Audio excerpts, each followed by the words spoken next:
In this video, we are going to discuss how to sketch polar plot of the system in a graph sheet and also how to determine the gain margin and phase margin from that polar plot. As we know, polar plot is a graph between magnitude of g of j omega and angle of g of j omega. So first step is to find g of j omega. Our question is g of s. We need to put s equal to j omega. That means wherever there is s in the system, we need to replace it with j omega. Therefore, our g of j omega it is equal to 1 divided by, instead of s, replace j omega. So j omega into 1 plus, instead of s, replace j omega. 1 plus j omega into 1 plus 2, instead of s, replace j omega. So 2 j omega. This will be our g of j omega. From this, we need to find magnitude and angle.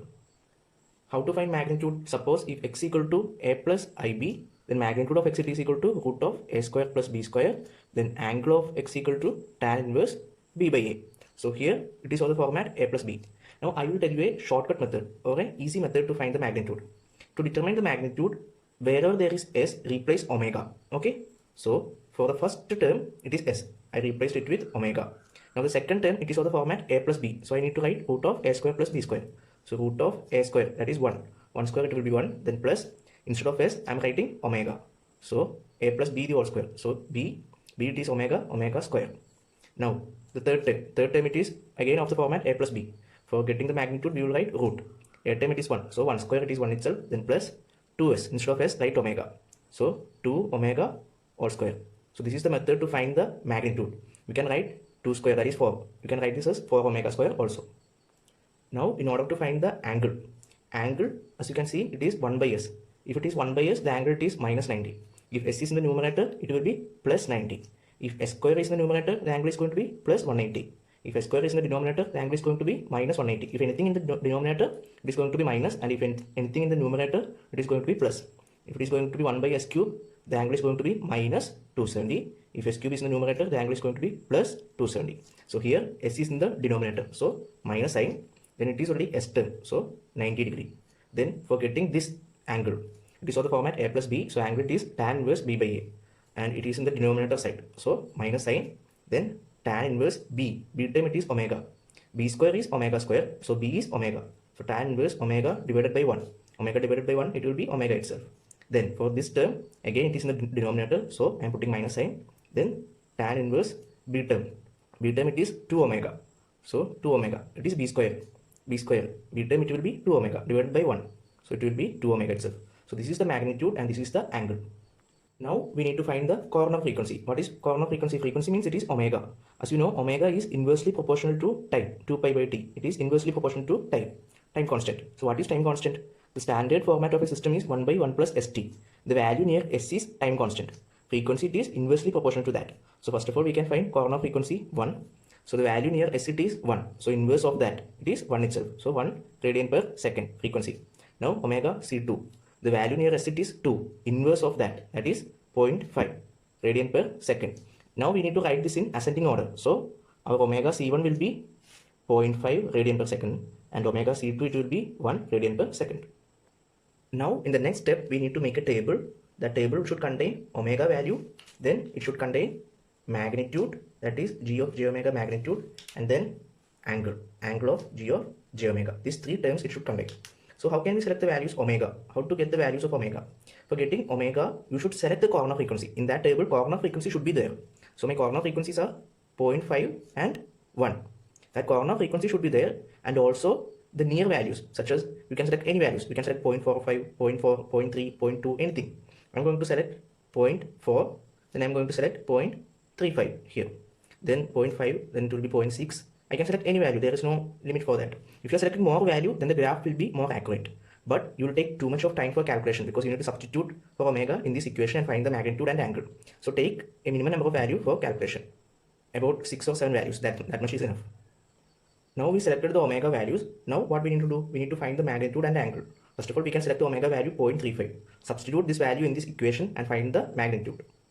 So when you substitute in calculator, you will get the magnitude as 2.2. Is the magnitude. Now substitute for omega equal to 0.4, find the magnitude. First of all, find all the magnitude, okay? Omega equal to 0.4. In the same equation, substitute omega equal to 0.4. You don't want to type all the equation again. Instead of that, press this arrow and change the value of omega. Type 0.4 here. Like that, substitute here. Don't want to type the equation again and again for finding the magnitude. So you are getting 1.81. Like that, find all the magnitudes. Thus we got the values for magnitude. Now we need to find the angle. For 0.35, substitute omega equal to 0.35 in this equation and find the angle.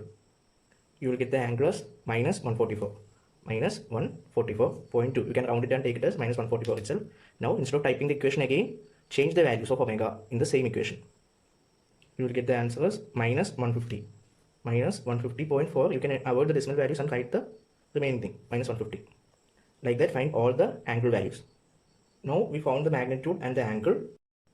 We can plot polar plot in two graphs. One is in polar graph, which consists of magnitude and angle, and the other one is rectangular coordinate graph, our normal graph, that is this graph sheet. Okay, so in rectangular coordinate graph, there will be x-axis and y-axis. X-axis is the real part and y-axis is the imaginary part. Suppose now polar graph, it is of the format magnitude angle phase, that is a angle b. But in rectangular coordinate, we need it in the format a plus ib, that is a is the real part and b is the imaginary part. So we need to convert this table into a plus ib format. This is a angle b format. We need to convert it into a plus ib format. We are going to convert the magnitude into real part and also to imaginary part for drawing it in rectangular coordinate. So how to convert? You can use the calculator, switch on the calculator, and near that you can see mod button. Press the mod button, you can see complex, that is number 2, plus 2. Now the magnitude is 2.2, 2.2. Now angle, it is minus 144. So for getting angle, press shift button, then under that 1, 2, 3, the third button, you can see a minus button right here. Press that, then you can get the angle notation. Then the angle is minus 144, minus 144. Then press equal to, you will get the real part, it is minus 1.77. Then the imaginary part, for getting imaginary part, press shift and then press equal to. So you will get minus 1.29. So minus 1.29 is the imaginary part. Like this, find all the real and imaginary part of the remaining values. For the second value, it is 1.81. Then angle minus 150. So the real part, it is going to be minus 1.56. Minus 1.56. And for getting imaginary part, press shift and then press equal to, you will get minus 0.9. Minus 0.9. Like that, find all the values. So we completed drawing the table with the real part and imaginary part. With this table, we are going to plot the graph. Normally, we used to start drawing with keeping center here and we will draw the real and imaginary axis. But here, you should take care that the real part contains lot of negative values. So there should be more space on the left side because we need to plot more than right side. If this is the graph, you should have lot of space in the left side. Okay. Now, imaginary axis also there are a lot of negative values. So you need more space on the bottom line. You need more space on the bottom line. So instead of starting from center, you should plot the center here. Okay. So thereby you will get more space on the left side and also on the bottom side. Now I need to choose the scale of my graph. 1 centimeter, I'm going to take it as 0.1 unit. 0.1 unit. As we can see here, the change in value is very minute changes are there. 0.29, 0.5. So I'm taking the unit of scale as 1 centimeter equal to 0.1. So this point, it will be minus 0.1. This will be minus 0.2, minus 0.3, like that. In order to avoid confusion, I write 0.2, 0.4 like that. Actually, I took 1 centimeter equal to 0.1 unit. So this is 0.1, 0.2, 0.3, 0.4, 0.5, 0.6 like that. Okay. So this is the real axis. So G of real j omega. Now I need to write the imaginary axis. Imaginary axis also 1 centimeter equal to 0.1 unit because small change in values. Okay. And here, starting from this side, the highest value is 1.29. So we can stop by writing 1.3. Here the highest value is 1.77. So I stopped it here, 1.8. Okay. So this is the real part and this is the imaginary part. G of j omega, the imaginary part. Okay. Now we can start plotting the points. The first point at omega equal to 0.35. The real part is minus 1.77. So 1.6, 1.7, 1.77 it will be here. Then at that time, the imaginary part it is 1.29.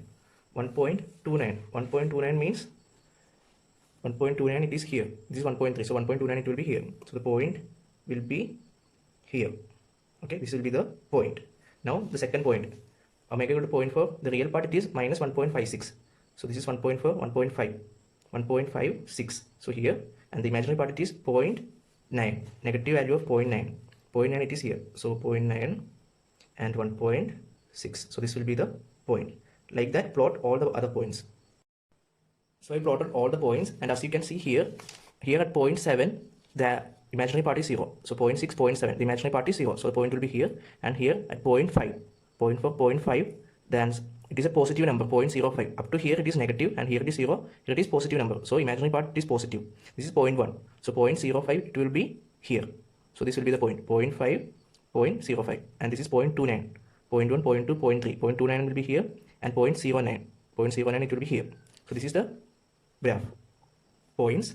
Now to get the graph using freehand, join all the points using your freehand, joining all the points like this.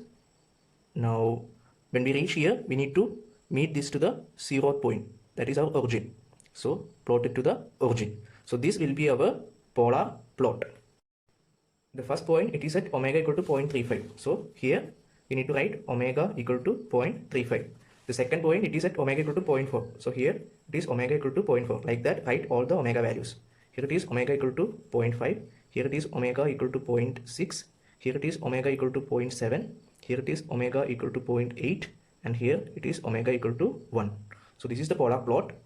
Now from this graph, we need to find the gain margin and phase margin. For that, first thing you need to do is that you need to draw a unit circle. Where is the point 1? Here and here.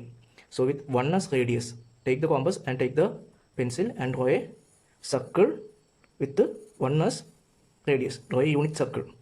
Okay, it should meet here. Then on the real axis it should meet at 1, and on the imaginary axis also it should meet at 1.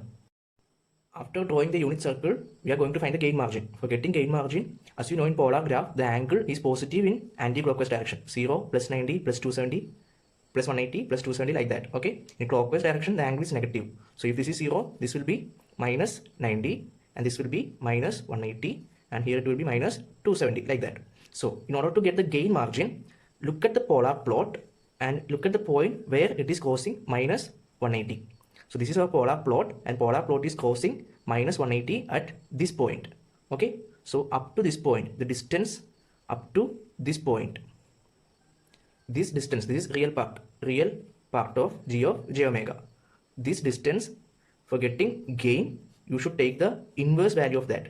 So this distance, it is 0.1, 0.2, 0.3, 0.4, 0.5, 0.6 and 0.7. So inverse of that, 1 by 0.7, it is going to be 1.4286. So this is the gain margin. So in order to get the gain margin, look at the polar plot where it is crossing minus 180 degree line. So this is the minus 180 degree line. Look at the point where the polar plot is crossing minus 180 line. So this is the point. Then measure the distance and take the inverse of that. You will get the gain margin. Now in order to get the phase margin, the equation, it is 180 plus 5gc. So what is 5gc? The phase angle at gain crossover frequency. Okay, so how to get the phase angle? For getting 5gc, we draw this circle. For getting 5gc, we need this circle. Okay, so this is our polar plot. From the origin, check the point where the polar plot is meeting the unit circle. So polar plot is meeting the unit circle at this point. So draw a straight line to this point. So if you are drawing a straight line to this point, okay, now measure the angle from this distance to this distance. You need to measure the angle. That angle is our 5gc. So you can use a protractor to measure the angle, and keeping the center at the origin 0, then up to this much, the angle is going to be 168. So 5gc, it is 168. And as you know, the angle in clockwise direction, it is negative. In anti-clockwise positive, and clockwise it is negative. So 5gc will be minus 168. So phase margin, it is 180 plus 5gc. Here we are getting 5gc is minus 168. So 180 minus 168, we will get the answer as 12 degree. So our phase margin, it is 12 degree, and gain margin, it is 1.4286. We can check whether our answer is correct by drawing the model graph by determining the type and order of system. If there is only poles in the system, we can use this method. If there is only poles in the system, so it is of type 1, s raised to 1. So type is 1, and order it is s into s, it will be s square into s, it will be s cube. So order it is 3. Type 1, order 3. So type 1 means the graph is going to start in this quadrant. So graph is going to start from this quadrant, and order 3. Order 3 means 1, 2, 3. It is going to end at this point. So this is our model graph. So it is starting from this quadrant and ending at this quadrant. So our answer is correct.